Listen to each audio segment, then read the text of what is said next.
Hello everyone, a warm welcome on the Gravity Circle Biology channel. In today's class, we are going to discuss about the thyroid gland and the parathyroid gland, the hormones secreted by them, the deficiency and the excessive disorders. ठीक है, तो start करते हैं. Last class में मैंने क्या कराया था, पीनियल ग्लैंड का आप लोगों को पूरा स्ट्रक्चर बताया था और उसके हार्मोन जिसका नाम है मेलेटोनिन, उसके फंक्शंस भी मैंने आप लोगों को ऑलरेडी कवर अप करवा दिए हैं. अब now let us start with the thyroid gland and its functions.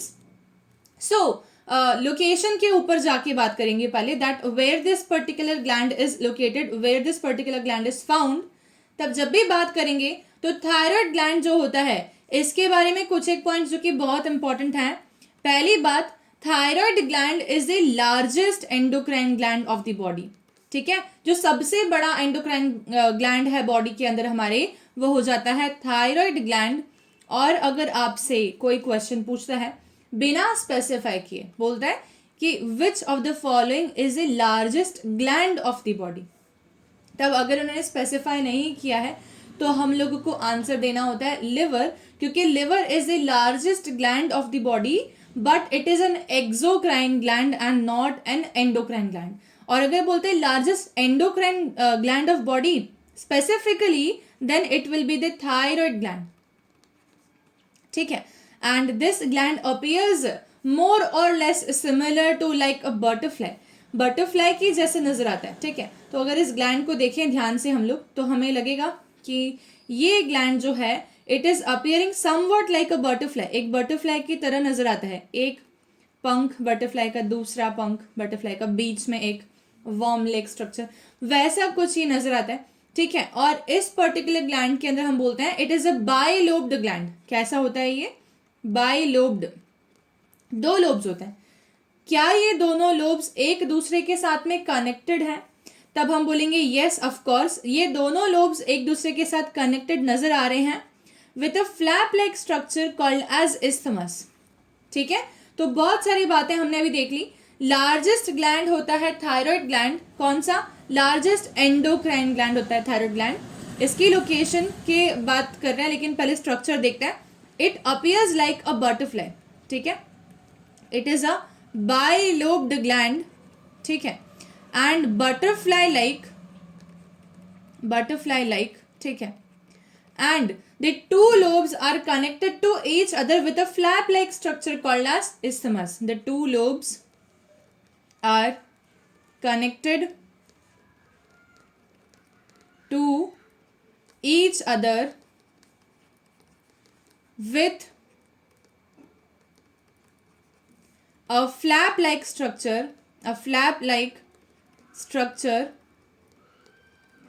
that is isthmus.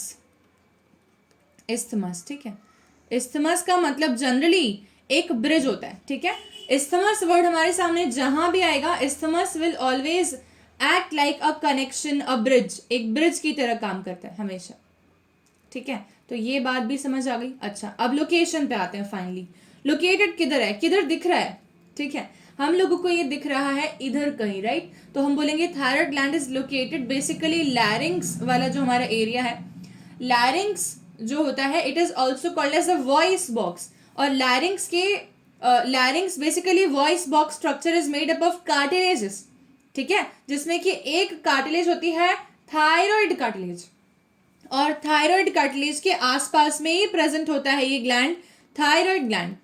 ठीक है, तो इस पर्टिकुलर ग्लैंड की location is somewhere near the thyroid cartilage of the larynx and it is basically located around the tracheal tube.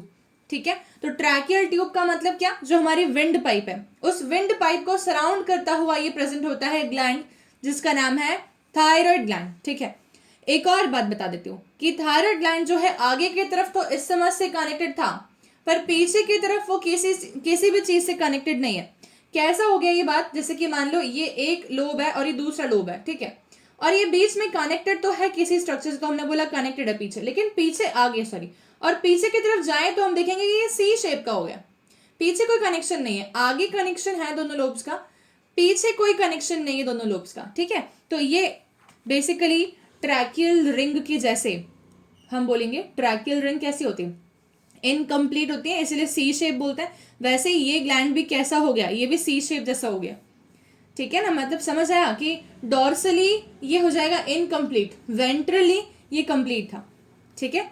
ऐसे ही देखें तो हम बोलेंगे कि इसको क्या पॉइंट है, मतलब basically the two lobes are connected, ठीक है, by isthmus on ventral side only, ऐसा बोल रहा हूं मैं, ठीक है। और डॉर्सल साइड पर ये कनेक्शन एब्सेंट है, ये प्रेजेंट नहीं है, ठीक है। तो थायराइड ग्लैंड की लोकेशन क्या हो जाएगी, it is present surrounding the tracheal tube, ठीक है। It is the largest endocrine gland of butterfly shape, having two lobes connected to each other with the help of a flap, we will say connective tissue sheath called as isthmus. It is going to act like a bridge, ठीक है, but only on the ventral side and not on the dorsal side. That is it, ठीक है। ये एक point हुआ। दूसरा देखते हैं हम लोग कि थायराइड ग्लैंड के बैक साइड पर भी कुछ और स्ट्रक्चर्स हम लोग को देखने को मिल रहे हैं।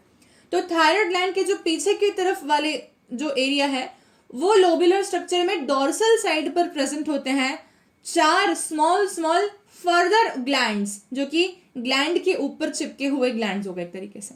मतलब कि थायराइड खुद एक ग्लैंड है, इसके साथ में जुड़े हुए ग्लैंड्स हैं पैरा मतलब पैरेलल टू थायराइड ग्लैंड।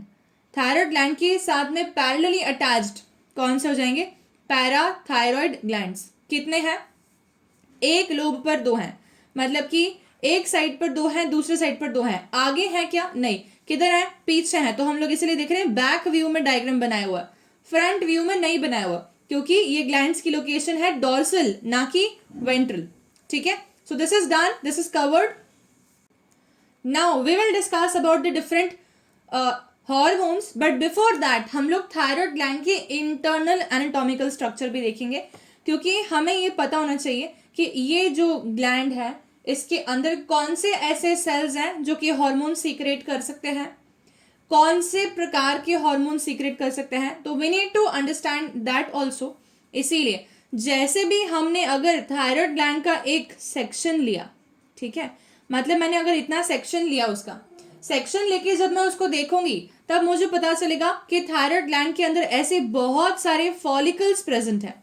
कुछ इस प्रकार के थायराइड ग्लैंड में बहुत सारे फॉलिकल्स प्रेजेंट है। एक ये फॉलिकल, ठीक है, एक ये फॉलिकल, एक ये फॉलिकल, ऐसे करके थायराइड ग्लैंड के अंदर पूरे में फॉलिकल्स ही फॉलिकल्स प्रेजेंट है। और फॉलिकल का क्या मतलब है, फॉलिकल बेसिकली एक ऐसा स्ट्रक्चर है जो कि सेल्स के द्वारा सराउंडेड एक कैविटी है, उसको हम फॉलिकल बोल रहे हैं। मतलब कि कुछ इस प्रकार के हमें सेल्स नजर आ रहे हैं। ये क्यूबॉइडल सेल्स जो हैं ये इस तरीके से ओरिएंटेड हैं कि ये एक कैविटी बना रहे हैं, और इस कैविटी को हम लोग बोल रहे हैं फॉलिकल, ठीक। इंडिविजुअल सेल को हम लोग क्या बोलेंगे, हम लोग बोलेंगे फॉलिक्यूलर सेल। क्या बोल देंगे, फॉलिक्यूलर सेल, ठीक है। तो फॉलिक्यूलर सेल्स किस प्रकार के शेप के होते हैं, कोई अगर पूछता है तो ये भी एक पॉइंट ऑफ क्वेश्चन है। दे आर क्यूबॉइडल, ठीक है। कैसे, मल्टी लेयर है क्या कि सिंगल लेयर नजर आ रही है, तो हम देख सकते हैं ये सिंगल लेयर ऑफ सेल्स हैं, तो हम बोलेंगे सिंपल क्यूबॉइडल एपिथेलियम होती है फॉलिक्यूलर सेल्स की, ठीक है। कैसी होती है, सिंपल क्यूबॉइडल एपिथेलियम होती है फॉलिक्यूलर सेल्स की, ठीक। सो this is simple cuboidal epithelium, ठीक है। चलो okay, so this is done, इतना समझ आ गया, ठीक है। तो सेक्शनल व्यू हमने देखा तो हमें ये मालूम पड़ा कि थायराइड ग्लैंड के अंदर बहुत सारे फॉलिकल्स प्रेजेंट होते हैं। ये सारे फॉलिकल्स सिंपल क्यूबॉइडल एपिथेलियम के बने हुए फॉलिकुलर सेल्स और उनके द्वारा सराउंडेड एक कैविटी है, ठीक है। उस कैविटी में ऐसा क्या भरा हुआ है कि उसको सराउंड करना पड़ रहा है, उस कैविटी में एक सेमी फ्लूइड जिलेटिनस सब्सटेंस भरा हुआ है जिसका नाम है कोलॉइड, ठीक है।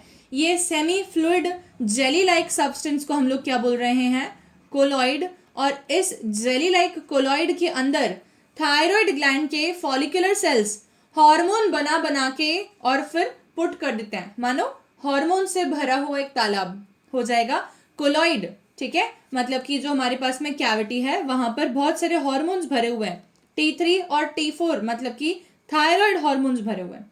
ठीक है, तो ये एक ऐसा ग्लैंड भी है, एकमात्र ऐसा ग्लैंड भी है जो कि अपने हॉर्मोन्स को बना के एक्सेस में बना के और उसको स्टोर करके रखता है। ठीक है, तो it is the only gland, it is the only gland to secrete and store the hormones। ठीक है, मतलब कि सीक्रेट तो सारे करते हैं, परंतु सीक्रेट करने के बाद क्या कर दे, स्टोर दी हॉर्मोन्स, इकट्ठा करके रख दे उनको कैविटी में। तो हम बोल देंगे ये ग्लैंड कौन सा हो गया जो ऐसा करता है, वो फिर से हो गया थायराइड ग्लैंड। ठीक है, तो ये कुछ एक बातें हमारे समझ में आई। ओके, चलो अब और क्या दिख रहा है, तो और भी कुछ सेल्स दिख रहे हैं क्या। हमने फॉलिकल देख लिया, हमें समझ आ गया, हमें फॉलिकुलर सेल्स समझ आ गए। ठीक है, हमें कोलॉइड समझ आ गया। ऑफ कोर्स सी बात है कि अगर ये एक एंडोक्राइन ग्लैंड है तो यहाँ पे तो ब्लड सप्लाई बहुत सारा होगा, तो हमें ब्लड कैपिलरीज भी नजर आ रही होंगी। ठीक है, ये ब्लड कैपिलरी होगी जिसमें आरबीसी दिख रहे हैं हमको। ठीक है, ये भी बात समझ आ गई। और एक सेल दिख रहा है, कौन सा सेल है वो, तो वो सेल है हमारे पास में ये पैराफॉलिकुलर सेल्स, जिनको सी सेल्स भी बोलते हैं। ठीक है, सी सेल्स क्यों बोलते हैं, क्योंकि इनका एक्चुअल में स्ट्रक्चर कुछ ऐसा सा होता है।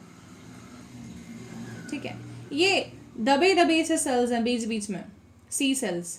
ठीक है, ये सी सेल्स क्या करते हैं, इनका नाम क्या है, तो पहली बात तो क्योंकि ये फॉलिकुलर सेल्स के पास में प्रेजेंट है तो हम इन सेल्स को बोलेंगे पैराफॉलिकुलर सेल्स, फॉलिकुलर सेल्स के नियर प्रॉक्सिमिटी में प्रेजेंट सेल्स। ठीक है, क्या क्या बात समझ में आई पूरे स्ट्रक्चर में, बहुत सारे पॉइंट समझ में आए होंगे।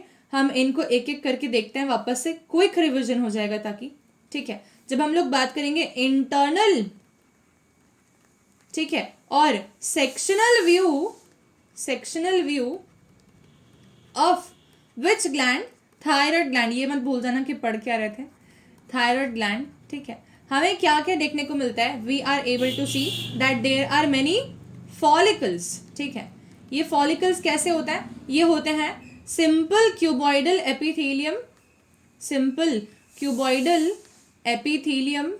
ठीक है, surrounding a cavity, surrounding a cavity. ठीक है, in which colloid is filled. ठीक है, in which colloid is filled, colloid is filled, colloid is semi fluid. ठीक है, ओके, ये हुआ, इसको फॉलिकल बोला। ठीक है, फिर आता है फॉलिकल में फॉलिकुलर सेल्स कौन से थे। ठीक है, तो फॉलिकुलर सेल्स आर दो सेल्स जिनको हम लोग सिंपल क्यूबॉइडल एपिथेलियम बोल रहे हैं। ठीक है, दी सेल्स, ठीक है, कौन से सेल्स हैं ये, endocrine cells, which secrete thyroid hormones, which secrete thyroid hormones are follicular cells। ठीक है, चलो ये समझ आ गया। तीसरा, पैराफॉलिकुलर सेल्स। ठीक है, they are also called as what kind of shape they had, C cells. ठीक है, तो हम इनको बोल देंगे C cells, C shaped cells. चलो ओके, ये भी एक हार्मोन बनाते हैं, लेकिन वो हार्मोन थायराइड हार्मोन नहीं है, वो हार्मोन होता है थायरोकैल्सिटोनिन। ठीक है, थायराइड हार्मोन T3 और T4 को बोलते हैं। किसको बोलते हैं, T3 और T4 को, इसका मतलब बता रही हूँ क्या। लेकिन जो एक और हार्मोन बनता है थायराइड ग्लैंड में, थायराइड हार्मोन के अलावा, उसका नाम होता है थायरोकैल्सिटोनिन, जिसको TCT भी बोलते हैं, थायरोकैल्सिटोनिन। इसको सिर्फ कैल्सिटोनिन भी बोले तो भी गलत नहीं होगा। ठीक है, तो ये हुआ हमारे पास sectional view of thyroid gland में कौन कौन से हार्मोन हमारे सामने आए, कौन कौन से सेल्स हमारे सामने आए और वो क्या क्या हार्मोन्स बनाएंगे, ये वाली बात। ठीक है, अब हमें फाइनली ये मालूम पड़ गया है कि थायराइड ग्लैंड में दो different category of hormone secrete होता है, क्योंकि उसमें दो different types of cells present होते हैं। तो हम लोग देखेंगे अभी endocrine cells of thyroid gland कौन कौन से हैं। ठीक है, endocrine cells of thyroid gland कौन कौन से हैं और उनके फंक्शंस अलग अलग हैं क्या। बताओ कौन कौन से, फटाफट बताना है। एक हो जाएगा हमारे पास में फॉलिक्यूलर सेल्स, और एक हो जाएगा हमारे पास में पैरा फॉलिक्यूलर सेल। ठीक है, फॉलिक्यूलर सेल जो हॉर्मोन्स बनाते हैं, उन हॉर्मोन्स का नाम होता है ट्राई आयोडो थायरोनिन। ये एक अमीनो एसिड के डेरिवेटिव्स हैं, और उस अमीनो एसिड का नाम होता है टायरोसिन अमीनो एसिड। क्या नाम होता है? Tyrosine amino acid. Tyrosine amino acid से बने हुए हॉर्मोन्स कौन से हैं? ट्राई आयोडोथायरोनिन, जिसका नाम होता है T3, ट्राई से 3, और एक होता है टेट्रा आयोडोथायरोनिन, जिसका नाम होता है T4, और इसी को बोलते हैं हम लोग थायरोक्सिन, जो कि बहुत नाम सुना हुआ होगा आपने कि थायराइड हार्मोन का नाम है थायरोक्सिन। मेडिसिन भी मिलती हैं जो कि थायराइड पेशेंट्स को देते हैं, उसका नाम होता है लीवोथायरोक्सिन सोडियम। ठीक है, तो ये नाम बहुत सुनने में आएगा आपको।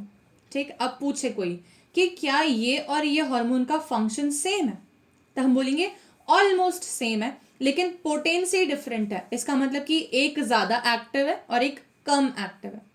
जो ज्यादा एक्टिव हार्मोन है वो है T3, it is more active. ठीक है, but it is produced in less quantity. ठीक है, ज्यादा उसको बनाएंगे जो कि कम एक्टिव हो, वो किसी भी समय एक आयोडीन लूज करके T3 बन जाएगा। ठीक है, तो हम किसको ज्यादा बनाएंगे? जो कि लेस एक्टिव फॉर्म है, लेस पोटेंट फॉर्म है, इट इज प्रोड्यूस्ड मोर। ठीक है, और it is produced less T3। ठीक है, ये बात समझ आई? चलो अब एक और बात देखते हैं कि जैसे ही मैंने बोला T4 में 4 आयोडीन है, ठीक है, और T3 में 3 आयोडीन है, तो T4 को T3 बनने के लिए क्या करना पड़ेगा? T4 को एक आयोडीन को लूज कर देगा तो क्या बन जाएगा? T3। तो मतलब कि T4 जो कि एक लेस एक्टिव फॉर्म है, वो एक मोर एक्टिव फॉर्म में कन्वर्ट हो सकता है, T3 में कन्वर्ट हो सकता है। ये प्रोसेस कहाँ होती है कन्वर्जन की? ये होती है लिवर में, किडनी में, ठीक है, एटसेट्रा, मतलब कि पेरिफेरल टिश्यूज में। लेकिन कहाँ नहीं होती है? थायराइड ग्लैंड में नहीं होती है।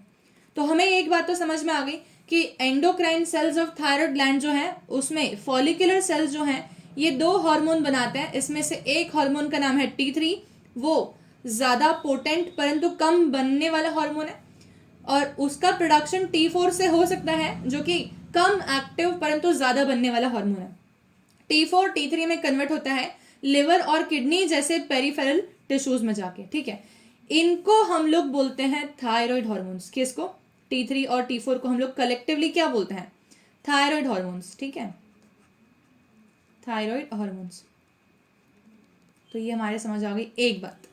दूसरी देखते हैं, पैराफॉलिकुलर सेल्स, जिसको हम लोगों ने सी सेल्स भी बोला था, इसके हार्मोन का क्या नाम है? इसका नाम है थायरो कैल्सीटोनिन, या तो फिर TCT, और कैल्सीटोनिन ओनली।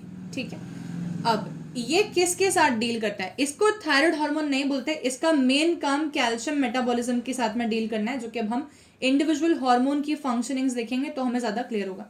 ये मैंने एक ऐसा चार्ट बनाया जो कि अगर आप लोगों ने बना दिया बाय एनी चांस, पूछा आपसे मेंशन या बोलेंगे give a detailed account on the functioning of thyroid gland, it's hormone, its structure, तब आप लोग ये हार्मोन्स अगर लिखते हैं ऐसे करके तो you will get full marks. ठीक है, सो नाउ अब इसके अगला स्टार्ट करते हैं हम लोग। ये क्लियर हो गया? ठीक है, ये समझ आ गया कि कौन से जगह से क्या हार्मोन बनता है। अब हम देखते हैं next functions of the hormones. ठीक है, तो हम देखेंगे पहले फंक्शन ऑफ या फंक्शंस ऑफ थायराइड हार्मोन्स। अब मैं थायराइड हार्मोन्स बोल रही हूँ तो मैं कौन से हार्मोन्स बोल रही हूँ? मैं बोल रही हूँ T3 एंड T4, इनके फंक्शंस। ठीक है, एक एक करके अगर फंक्शन देखना चालू करें तो पता चलेगा कि थायराइड हार्मोन के इतने सारे फंक्शंस हैं कि बस नहीं। और इसीलिए थायराइड हार्मोन की गड़बड़ होने से बॉडी बहुत ज़्यादा इम्बैलेंस से सफ़र करती है। ठीक है, तो 1 by 1 फंक्शंस देखना स्टार्ट करते हैं। तो पहला काम ये क्या करता है, हम जो भी खाना खाते हैं, whatever we do eat is basically composed of micronutrients. ठीक है, लाइक वी विल से हम खाते हैं protein, carbohydrate, fat and some of the water we will take and nutrients, ठीक है, एटसेट्रा, एलिमेंट्स, ठीक है, विटामिन एटसेट्रा। हम बात करें हमें एनर्जी किससे मिलती है, तो हम बात करेंगे कार्बोहाइड्रेट, फैट और प्रोटीन खाने से हमको एनर्जी मिलती है। ये एनर्जी नहीं मिलती अगर आपकी बॉडी में थायराइड हार्मोन नहीं होता। तो क्यों? क्योंकि ये हार्मोन जो है इनको मेटाबोलाइज करता है, मतलब कि कार्बोहाइड्रेट को मेटाबोलाइज करना, फैट को मेटाबोलाइज करना, प्रोटीन को मेटाबोलाइज करना। ठीक है, इनसे जो जो काम लेने हैं रिस्पेक्टिवली बॉडी की ग्रोथ में यूटिलाइज करवाना है, ठीक है, कि कहाँ कहाँ फैट डिस्ट्रीब्यूट करवाना है बॉडी में, ठीक है, जैसे कि आई बॉल के पीछे फैट होता है, किडनी के साइड में फैट होता है, हार्ट के आसपास फैट होता है, ब्लड वेसल के आसपास फैट होता है, ये सब डिस्ट्रीब्यूशन करवाने का काम थायराइड ग्लैंड का। ठीक है, तो हम ये बोलेंगे it is responsible for the metabolism of all the nutrients which we are taking, mainly macronutrients like carbohydrate, fat and proteins. ठीक है, metabolism of carbohydrate, ठीक, hydrates, proteins and fats, and thereby we are able to say कि हमारी body के basal metabolic rate को maintain करता है। जो हार्मोन आपके मेटाबॉलिज्म करा रहा है इन तीनों चीजों की, वही तो आपका बेसल मेटाबॉलिक रेट मेंटेन कर रहा है। ठीक है, तो it therefore maintains the basal metabolic rate of body. ठीक है, ये एक बहुत इंपॉर्टेंट फंक्शन है इस पर्टिकुलर हार्मोन का। लेकिन अब मुझे बताओ, अगर मैंने बोला कि कार्बोहाइड्रेट, प्रोटीन और फैट का मेटाबॉलिज्म करा रहा है, ठीक है, तो मुझे ये बताना कि क्या इसी हार्मोन के इफेक्ट के तौर पे हमारी बॉडी में कैलोरीज जनरेट होंगी? यस और नो? भाई मेटाबॉलिज्म हो रहा है तभी तो कैलोरीज जनरेट होंगी, तभी तो हमको एनर्जी मिल पाएगी। मेटाबॉलिज्म में नहीं हुआ तो एनर्जी कैसे मिल पाएगी, राइट? तो हम बोलेंगे इट हैज कैलोरीजेनिक इफेक्ट। कैसा इफेक्ट होता है? It has calorigenic effect. ठीक है, एक और बात, जब तक बॉडीज में कैलोरीज जनरेट नहीं होती हैं, calories are basically we will say heat के फॉर्म में एक एनर्जी। ठीक है, तो क्या मैं ये बोल सकती हूँ कि it has a calorigenic effect? It also have a thermogenic effect in body. ठीक है, ये हीट जनरेट भी करवाएगा। तो तीसरा पॉइंट क्या हो गया इसका? It has thermogenic effect in body. ये एक पॉइंट हुआ, 3 बातें हुई। चौथा हम देखते हैं, ये हार्मोन जो है हमारी बॉडी के फिजिकल ग्रोथ और मेंटल ग्रोथ दोनों के लिए रिस्पॉन्सिबल है। हमने एक हार्मोन और देखा था जिसका नाम था ग्रोथ हार्मोन, और वो बॉडी के फिजिकल ग्रोथ के लिए रिस्पॉन्सिबल था। हमने कहा था कि उसके एब्सेंस में किसी इंसान को फिजिकल ग्रोथ अचीव नहीं होगी पर मेंटल ग्रोथ पे कोई इफेक्ट नहीं आएगा। लेकिन अगर थायराइड हार्मोन की इम्बैलेंस हो जाती है बॉडी के अंदर, तो हम बोलेंगे कि इस हार्मोन की कमी होने के कारण से बॉडी की ग्रोथ भी स्टंटेड रह जाएगी और मेंटल ग्रोथ भी स्टंटेड रह जाएगी। ठीक है, मेंटली रिटार्डेड हो जाएगा चाइल्ड। ठीक है, तो इसका डी पॉइंट हो जाएगा हमारे सामने, it has a role in both physical plus mental growth. ठीक है, इसके एब्सेंस में इंसान फिजिकली भी स्टंटेड रह जाएगा, मेंटली भी रिटार्डेड हो जाएगा। ठीक है, फिर 5वां पॉइंट देखते हैं, it has a very important effect in our body which is called as cell differentiation. ठीक है, मतलब कि हमारी बॉडी एक सिंगल सेल की थी सबसे पहले, जाइगोट, है ना, फिर हम बोलते हैं उसके मल्टीपल सेल्स डिवाइड होते गए और फर्दर सेल्स डिफरेंशिएट होते गए। मतलब कि कुछ सेल्स हमारी बॉडी के किडनी बने, कुछ सेल्स हमारी बॉडी के ब्रेन बने, कुछ सेल्स न्यूरॉन बने, है ना, कुछ एक सेल्स बेसिकली हमारी बॉडी में नेफ्रॉन्स बने, कुछ एक सेल्स हमारी बॉडी में हार्ट बना रहे हैं, कुछ एक सेल्स डाइजेस्टिव सिस्टम बना रहे हैं, कुछ एक गोनाड्स बना रहे हैं, कुछ एक आईज बना रही है। सब क्या हो रहा है? ये हो रहा है डिफरेंशिएशन ऑफ सेल्स।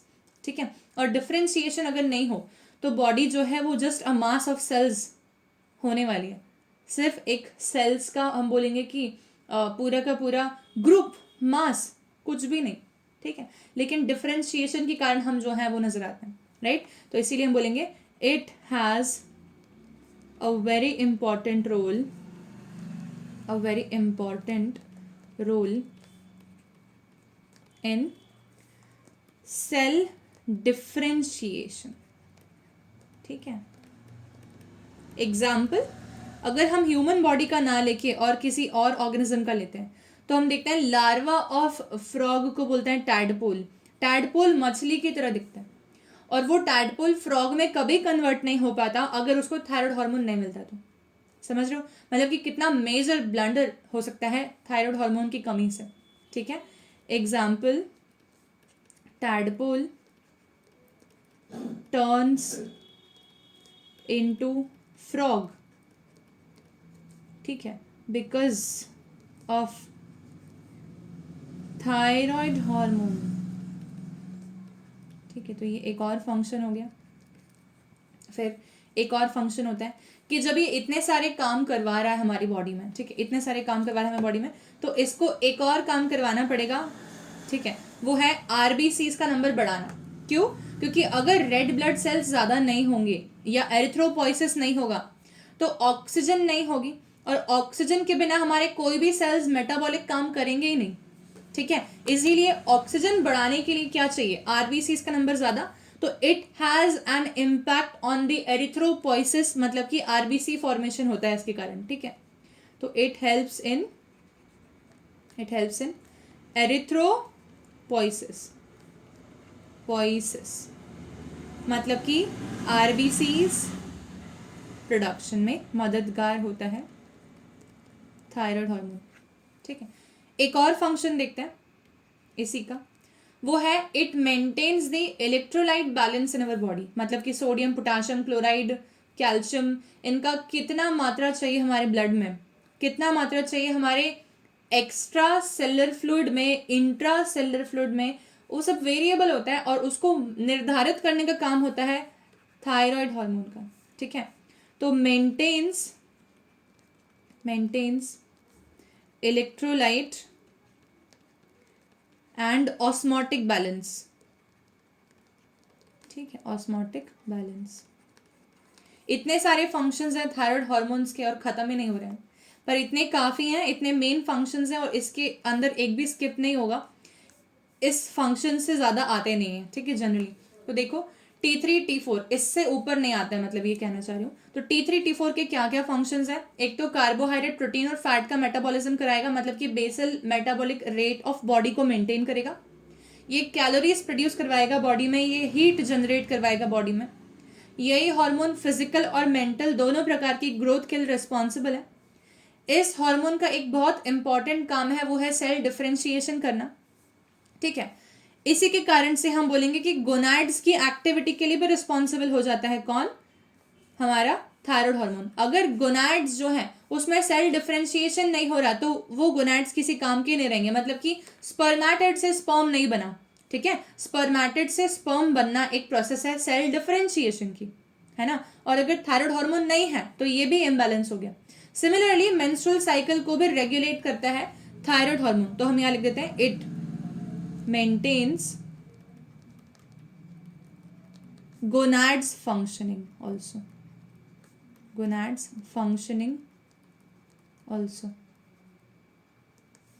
ठीक है। ये भी एक पॉइंट हो गया। तो इतने सारे पॉइंट्स हो गए थायराइड हार्मोन के बारे में, and that is it sufficient. अब इसकी डिजीजेस देख लेते हैं कि डिजीजेस क्या क्या हो सकती हैं इसकी कमी या इसके ज़्यादा होने से, ठीक है। तो पहली बात तो कि क्योंकि आयोडीन का मेटाबॉलिज्म करवा रहा था थायराइड ग्लैंड, ठीक है, और आयोडीन की डेफिशिएंसी में थायराइड हार्मोन बन ही नहीं सकता। हमने बोला ट्राई आयोडो, बोला थायरोनिन, ठीक है, ये 3 भाग में तोड़ के पढ़वा रही हूँ। तो ये नहीं है अगर तो ये बन ही नहीं सकता हार्मोन पूरा, राइट। तो ट्राई आयोडोथायरोनिन या tetra iodothyronine, iodine deficient diet अगर कोई इंसान लेगा तो उसकी बॉडी में ऑफ कोर्स सी बात है थायराइड इम्बैलेंसेस आने हैं। इसीलिए डिजीज जो हो सकती है उसमें एक डिजीज आती है हाइपोथायरॉयडिज्म मतलब कि कमी हो गई थायराइड हार्मोन की। हाइपोथायरॉयडिज्म में एक डिजीज आती है सिंपल गोइटर। ये क्यों होती है? ये होती है if a person intakes iodine deficient diet, मतलब कि जिसके नमक में आयोडीन नहीं है, ऐसी डाइट कोई खाए अगर, ठीक है, तो हम बोलेंगे उस व्यक्ति को सिंपल गॉइटर होने के चांसेस हैं, जिसको हिंदी में घेंगा रोग बोलते हैं। इस केस में होता क्या है, गला जो है बेसिकली उसके अंदर ही हम बोलते हैं thyroid gland is located somewhere here only, ठीक है। तो थायराइड ग्लैंड जो होता है इसका प्रोट्रूजन हो जाता है, मतलब ये बहुत ज्यादा इलेबरेट हो जाता है। क्यों? क्योंकि बॉडी में थायराइड हार्मोन्स बन नहीं रहे, ठीक है, मतलब कि इस पर्टिकुलर ग्लैंड में थायराइड हार्मोन्स बन नहीं रहे, ठीक है। तो क्या इम्पैक्ट आता है, क्यों ये बड़ा हो जाता है, देखते हैं, बता रही हूँ रीजन, ठीक है। देखो क्या होता है कि if iodine is not present, ठीक है, आयोडीन इज डेफिशिएंट, ठीक है, तो thyroid hormones are not produced, thyroid hormones are not produced. ये बात तो ठीक है, लेकिन बॉडी क्या सोच रही है? बॉडी को समझ नहीं आ रहा है कि क्या आयोडीन डेफिशिएंसी के कारण ऐसा हो रहा है। बॉडी सोच रही है कि कहीं हमारे से ही तो गलती नहीं हो रही है। तो क्या होगा कि थायराइड स्टिमुलेटिंग हार्मोन ज्यादा बनेगा, ठीक है। तो थायराइड हार्मोन नहीं बन रहे हैं, इसलिए कौन ज्यादा बनेगा? थायराइड स्टिमुलेटिंग हार्मोन जो है उसका प्रोडक्शन क्या हो जाएगा? ज्यादा। जितना ज्यादा थायराइड स्टिमुलेटिंग हार्मोन बनेगा उतने ज्यादा फॉलिक्यूलर सेल्स बनेंगे इन थायराइड ग्लैंड, ठीक है। लेकिन तब भी कौन नहीं बन पा रहा? थायराइड हार्मोन फिर भी नहीं बन पा रहा, ठीक है। फिर अगर थायराइड हार्मोन है ही नहीं तो टीएसएच का लेवल क्या होगा? फिर से और बढ़ेगा। आ रही बात समझ में? तो ऐसे करते करते क्या होता है, thyroid stimulating hormone thyroid gland को इतना स्टिमुलेट करना चालू कर देता है कि बनाओ हार्मोन, और है ही नहीं उसके पास आयोडीन। तब वो क्या करेगा? सिर्फ फॉलिकुलर सेल्स बढ़ते जाएंगे साइज में, बढ़ते जाएंगे साइज में। फाइनली क्या होगा? पूरा का पूरा थायराइड ग्लैंड जो है वो एनलार्ज हो जाएगा, लेकिन तब भी थायराइड हार्मोन्स नहीं बन रहे हैं, क्योंकि इंसान की डाइट में क्या कम है? Iodine deficiency. और इसके कारण जो डिजीज होती है उसको हम बोलते हैं सिंपल गॉइटर, जो कि एक प्रकार का हाइपोथायरॉयडिज्म का डिजीज है, ठीक है। इस केस में क्या क्या अबनॉर्मलिटीज इंसान को फेस करनी पड़ेंगी? सारे हाइपोथायरॉयडिज्म केस में इंसान को नॉर्मल जो अबनॉर्मलिटीज फेस करनी पड़ेंगी वो ये हो जाएंगी कि बेसल मेटाबॉलिक रेट हो जाएगा डिक्रीज, ठीक है। तो बॉडी को एनर्जी नहीं मिल रही है, तो बॉडी कैसे रहेगी? थकी हुई, तो लिथार्जी होगी, उसको थकान रहेगी हमेशा, ठीक है, ओके। और बॉडी में बेसल मेटाबॉलिक रेट नहीं है, इस कारण से क्या होगा? वेट गेन, ठीक है, ओके। इलेक्ट्रोलाइट बैलेंस नहीं है, तो इलेक्ट्रोलाइट क्या हो जाएंगे? इम्बैलेंस, और इम्बैलेंस के कारण शरीर में क्या रहना चालू हो जाएगा? सूजन, मतलब कि इडिमा, जिसको हम हिंदी में क्या बोलते हैं? सूजन। ये सारे सिम्टम्स आएंगे एक हाइपोथायरॉयडिज्म वाले पेशेंट के अंदर, ठीक है। तो यही सारे सिम्टम्स सिंपल गॉइटर वाले इंसान के अंदर भी आना चालू होंगे, ठीक है, जो कि इंसान फूलता जाएगा, उसकी बॉडी में स्वेलिंग रहना चालू हो जाएगी, ठीक है, वो थका हुआ फील करेगा, ज़्यादा नहीं चल पाएगा, चीज़ें भूलने लगेगा, क्योंकि मेंटल रिटार्डेशन भी आएगा ना यहाँ पर समवेयर, तो चीज़ें भूलने लगेगा, शॉर्ट टर्म मेमोरीज हो जाएंगी उसकी, या बोलेंगे हम कि कंफ्यूज स्टेट में रहना चालू हो जाएगा, ठीक है। तो ये हुआ एक डिजीज सिंपल गॉइटर, आयोडीन की कमी से। दूसरा एक और केस है, ये फिर से हाइपोथायरॉयडिज्म ही है, लेकिन इस डिजीज का नाम है क्रेटिनिज्म। और इसमें क्या होता है? ये डिजीज आयोडीन की डेफिशिएंसी से नहीं, बल्कि मदर अगर हाइपोथायरॉयडिज्म की पेशेंट है और मदर प्रेग्नेंट है तो उसके फीटस के अंदर भी थायराइड हार्मोन की डेफिशिएंसी होगी, और फीटस भी हाइपोथायरॉयडिज्म का पेशेंट बनेगा, मतलब कि वो बचपन से ही एक पेशेंट है। क्रेटिनिज्म उस डिजीज को हम लोग बोलते हैं। इस केस में क्या क्या अबनॉर्मलिटीज फेस करेगा बच्चा, ठीक है। बच्चा होगा फिजिकली रिटार्डेड, फिजिकली स्टंटेड, मतलब शॉर्ट हाइट रह जाएगी उसकी, बढ़ेगा ही नहीं साइज में, ठीक है। मेंटली रिटार्डेड, मतलब उसका दिमाग भी नहीं चलेगा, मेंटली रिटार्डेशन, मेंटल रिटार्डेशन, ठीक है। अच्छा, इंटेलिजेंस अच्छी होगी क्या इसकी? ऑफ कोर्स नॉट, तो हम बोलेंगे लो IQ। उसके अलावा इसकी बॉडी में मैल फॉर्म्ड ग्रोथ होगी, ढंग से ग्रोथ नहीं हो रही है क्योंकि डिस्ट्रीब्यूशन नहीं हो रहा प्रॉपरली। जैसे कि मैंने कहा था बेसल मेटाबॉलिक रेट मेंटेन नहीं होगा तो डिस्ट्रीब्यूशन ऑफ न्यूट्रिएंट्स प्रॉपर नहीं होगा, ठीक है। ईडिमा रहेगा, स्वेलिंग रहेगी बॉडी में इसके, तो हम बोलते हैं इसकी बॉडी में एक दो और सिम्टम आते हैं जिसमें आएगा एक तो पिजन चेस्टेड बॉडी, पिजन जैसे चेस्ट वाली बॉडी इस बच्चे की होने वाली है। एंड पॉट बेली, मतलब कि इसका जो बेली है वो कैसा है? पॉट बेली। क्यों है? क्योंकि फैट का मेटाबॉलिज्म नहीं हो रहा है और फैट जो भी इसकी बॉडी में है वो मेटाबोलाइज नहीं हो रहा है तो स्टमक के आसपास इकट्ठा हो रहा है, इसलिए पॉट बेली रहेगी इसकी, पेट घड़े जैसा, मटके जैसा, ठीक है। अलॉन्ग विद दैट इसकी टंग जो है जनरली बाहर निकलती हो रहेगी, मस्कुलर ग्रोथ नहीं है इसके पास, मस्कुलर वो नहीं है, क्या बोलते हैं हम, मस्कुलर कंट्रोल नहीं है, ठीक है। तो हम बोल सकते हैं इसकी टंग प्रोट्रूड करती हुई रहेगी बाहर, प्रोट्रूडिंग टंग। ये एक और चीज हो सकती है क्योंकि नर्वस सिस्टम ढंग से काम नहीं कर रहा है, ठीक है, तो मस्कुलर कंट्रोल तो आना नहीं, ऑफ कोर्स ही बात है। और एक चीज होगी कि इसकी बॉडी में सेंस ऑर्गन्स प्रॉपरली फंक्शन नहीं करते हैं कई बार, तो हम बोलेंगे डेफ म्यूटिज्म हो सकता है, ठीक है। डेफ और म्यूटिज्म का मतलब पता है सबको? डेफ मतलब सुन नहीं सकता, म्यूट मतलब बोल नहीं सकता, ठीक है। तो सुन नहीं सकता और बोल नहीं सकता, मतलब कि बहरा भी हो सकता है और जो बोल भी ना पाए इसको बोलेंगे हम डेफ म्यूटिज्म। ये सारे सिम्टम्स आते हैं एक पेशेंट में अगर वो क्रिटिनिज्म का पेशेंट है। ऐसा कब होगा? When thyroid hormones are not present, ठीक है, in adequate amount in the fetus और early childhood of any individual, ठीक है। तो when thyroid hormones are less, ठीक है, इन फीटल लाइफ और अर्ली चाइल्डहुड, ठीक है, then the disease which happens to a baby is called as cretinism, ठीक है। तो ये हुआ दूसरा डिजीज। हाइपोथायरॉयडिज्म के अंदर हमने एक देखी सिंपल गोइटर जो कि आयोडीन की कमी से हो रही थी, एक हमने देखी क्रेटिनिज्म जो कि थायराइड हार्मोन की कमी से हो रही डायरेक्टली, और तीसरा डिजीज जो आता है वो आता है हमारे सामने एक और जो कि अडल्टहुड में हो सकता है और उसको हम बोलते हैं मिक्सिडिमा। क्या बोलते हैं? मिक्सिडिमा, मिक्सिडिमा, ठीक है। इसमें क्या होता है? अगर थायराइड हार्मोन का लेवल सडनली एडल्टहुड के बाद कम हो जाए, ठीक है, व्हेन इंडिविजुअल या कोई भी इंसान, ठीक है, individual suffers hypothyroidism in adulthood, ठीक है, then it is called मिक्सिडिमा,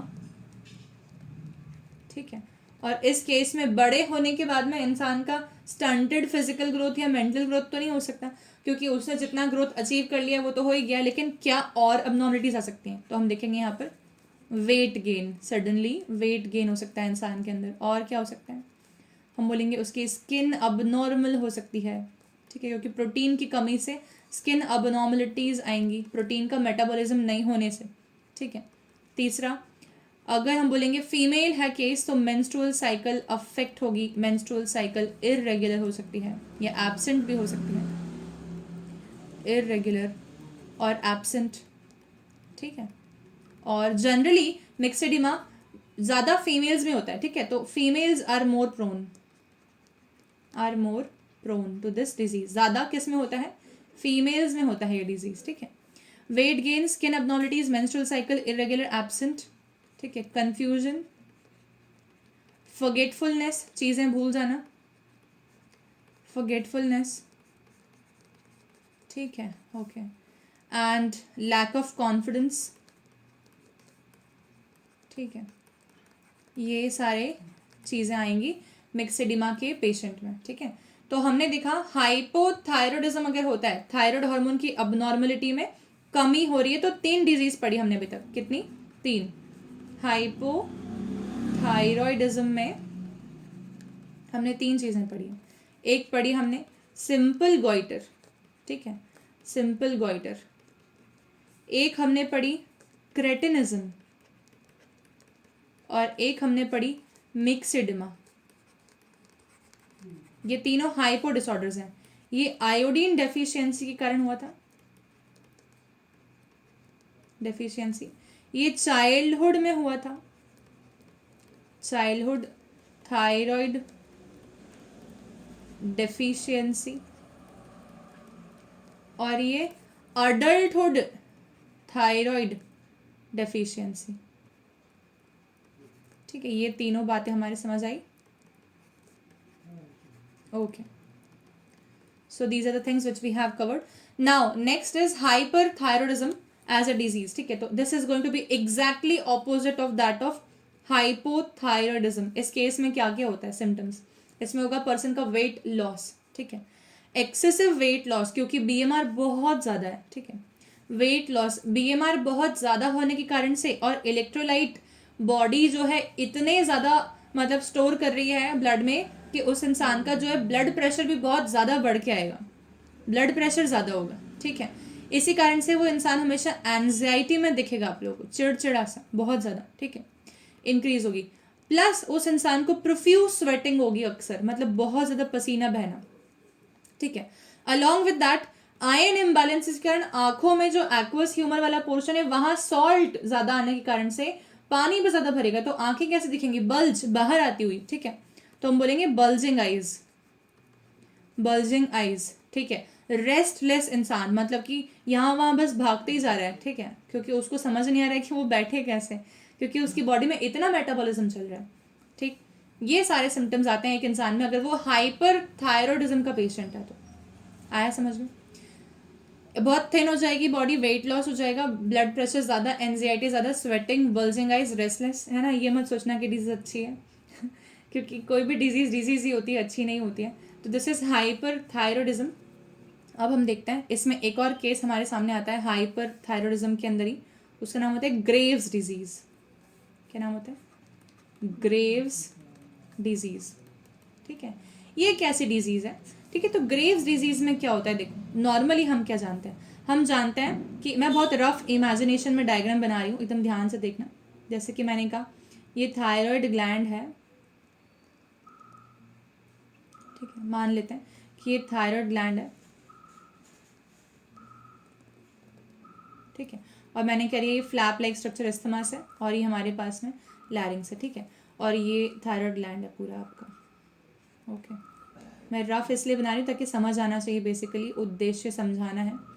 okay, अब देखो, थायराइड ग्लैंड के ऊपर हम जानते हैं कि एंटीरियर पिट्यूटरी जो है हमारा वो बनाता है हार्मोन TSH, और थायराइड स्टिमुलेटिंग हार्मोन जाके थायराइड ग्लैंड को एक्टिवेट करता है, तब जाके थायराइड ग्लैंड जो है T3 और T4 नाम के हार्मोन बनाता है, ये हम जानते हैं। ग्रेव्स डिजीज में क्या होता है? ग्रेव्स डिजीज में एक ऐसी एंटीबॉडी बन जाती है, ठीक है, जो कि वो मिमिक करती है थायराइड स्टिमुलेटिंग हार्मोन को, ठीक है, antibody that mimics thyroid stimulating hormone is produced in body. तब क्या होगा? एक फेक इंफॉर्मेशन पहुंचेगी बार बार, किसके पास में? हमारे थायराइड ग्लैंड के पास में। मतलब कि इतना केस एक नॉर्मल केस था, ठीक है, मैं इसको बोल रही हूँ that is a normal case, पर ये वाला केस देखना जो मैं इधर बना रही हूँ वो है अबनॉर्मल केस। उसमें क्या होता है? एंटीबॉडी बनना चालू हो जाती है, किसके अगेंस्ट? थायराइड ग्लैंड के अगेंस्ट, ठीक है। Okay, please wait.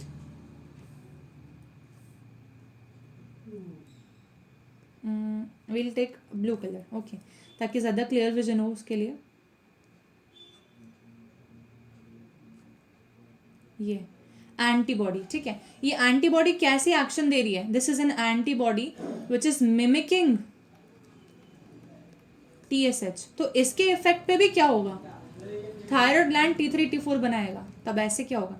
ऐसे तो दो लोग आ गए जो कि T3 T4 बनवा रहे हैं, इस हिसाब से क्या होगा कि T3 T4 का प्रोडक्शन बहुत ज़्यादा होने लगेगा बॉडी में, और हम बोलेंगे इसको हाइपर सीक्रेशन जैसे इफेक्ट आएंगे इसमें सारे के सारे, मतलब कि बल्जिंग आईज, ठीक है, एंड एंजाइटी, रेस्टलेसनेस, ठीक है, weight loss, excessive weight loss, exophthalmia, आंखें बाहर आना, ये सारे सिम्टम्स आएंगे। इसीलिए ग्रेव्स डिजीज को एक और नाम देते हैं एक्सोप्थेलेमिक आंखें, एक्सो मतलब कि बाहर, एक्सो, ऑप्थेलेमिया, ऑप्थेलेमिक का मतलब होता है आईज, एक्सोप्थेलेमिक गॉइटर, ठीक है। इसमें भी गला बड़ा हो जाता है। अब इसमें गला क्यों बड़ा हो रहा है, क्या रीजन है? क्योंकि T3 T4 ज्यादा बन रहा है, और T3 T4 ज्यादा बन रहा है तो हम बोलेंगे उसके स्टोरेज के लिए कैपेसिटी बढ़ानी पड़ेगी, तो फॉलिकल्स फिर से ज्यादा बनेंगे। तो मतलब कि सिर्फ सिंपल गॉइटर में ही नहीं गला बड़ा होता है, ठीक है। हाइपर थायरॉइडिज्म के केस में भी गला बड़ा हो सकता है और होता ही है। आया समझ में सबको? तो ये हुआ Graves disease. So this is all about the imbalances, ठीक है, of the hormones of thyroid gland. Now one more thing is that जब ये ग्रेव्स डिजीज की बात करते हैं तो ये एक बहुत इंपॉर्टेंट क्वेश्चन आता है इससे, और वो बोलते हैं हम लोग कि ग्रेव्स डिजीज कैसी डिजीज है? क्या ये एक जेनेटिक डिजीज है, या तो फिर ये एक लाइफस्टाइल अबनॉर्मलिटी डिजीज है, या तो फिर ये ऑटो इम्यून डिजीज है? तो हम बोलेंगे it is an autoimmune disorder, जहां पर बॉडी अपने ही सेल्स के अगेंस्ट एंटीबॉडीज बनवा रही है, ठीक है। तो Graves disease is going to be an autoimmune disorder. So these are the points which we have discussed about the thyroid gland and its normal functioning. ठीक है. Now we are left with one more different kind of cell of the thyroid gland, which was named as the C-shaped cell और parafollicular cell. इसको मैं इधर ही ले लेती हूँ, ये वाला the C-shape और the parafollicular cell. इसका क्या फंक्शन है ये देखते हैं हम लोग. तो पैराफॉलिकुलर सेल क्या करता है? ठीक है, ये हार्मोन बनाता है. कौन सा हार्मोन? बहुत बता दिया मैंने, TCT, थायरोकैल्सिटोनिन. ठीक है, ये क्या करता है? ये ब्लड में कैल्शियम के लेवल को डिक्रीज करता है. मतलब कि जो भी हमने खाना खाया, हमने उसमें अगर कैल्शियम का सोर्स भी लिया था तो कैल्शियम अब्जॉर्ब होके पहुंचेगी ब्लड में, ब्लड की कैल्शियम को डिक्रीज कर देगा ये. अब डिक्रीज करके क्या करेगा? ये कैल्शियम को क्या कर सकता है कोई? तो कैल्शियम को डिक्रीज करेगा कैसे? By sending it to the bones, by sending it to bones. ठीक है, मतलब कि ब्लड के कैल्शियम को बोन में भेज देना, ये काम होता है थायरोकैल्सिटोनिन नाम के हार्मोन का. इसीलिए इस हार्मोन को हम बोलते हैं हाइपो, कम करने वाला. किसको कम करता है? कैल्सीमिया. एमिया का मतलब क्या होता है? ब्लड.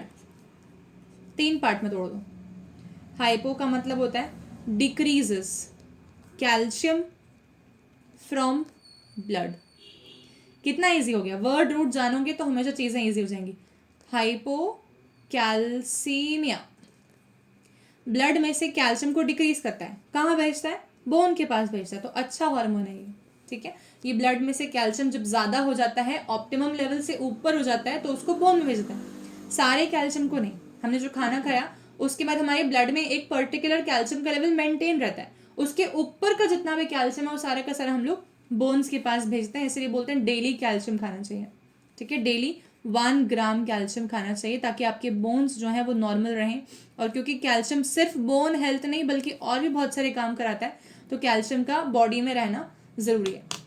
ठीक है, so this is all about the thyroid gland. Parathyroid gland next class में डिस्कस करती हूँ, क्योंकि वहां पर हम लोग को एक पाथवे देखना है पूरा का पूरा, जो कि थायराइड के TCT हार्मोन और पैराथायराइड के PTH हार्मोन के साथ में एक प्रॉपर पाथवे है कैल्शियम होम्योस्टेसिस का. ठीक है, so this is all done about the thyroid gland. In the very next class we will discuss about the calcium homeostasis and the hormones responsible for it. Thank you so much for watching the lecture, and please do not forget to like, share and subscribe the channel.